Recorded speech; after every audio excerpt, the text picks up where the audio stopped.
तो hello friends, ration card धारी आसला खुशी खबर। आपण मन पाखे जो राशन कार्ड थी आपण मानक मिल मागणार खाइबा लुण। तो फ्रेंड्स वीडियो देखिए पूर्व जो मैंने चैनल नुआ निहत चैनल को लाइक कमेंट शेयर निहत सब्सक्राइब कर पाखे बेल आइकन बटन को प्रेस कर दिंतु। ये वीडियो नोटिफिकेशन आपण पाखे सर्वप्रथम पहुँची।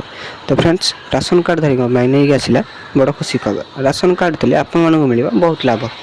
राज्यर प्राथमिक और अंत्योदय योजनार 14 लाख राशन कार्डधारी को सरकारी राशन दुकान रिहाती मूल्य लुण जोगाई दिज्व ता नहीं आसी बड़ अपडेट। राशन कार्ड आपण मानक राशन कार्डधारी मानक 8 टंकार लुण दिज्व अवशिष्ट जहाँ 8 टंकार अधिक लगे ताहे सरकार प्रदान करेंगे बोली मुख्यमंत्री आरंभ कर।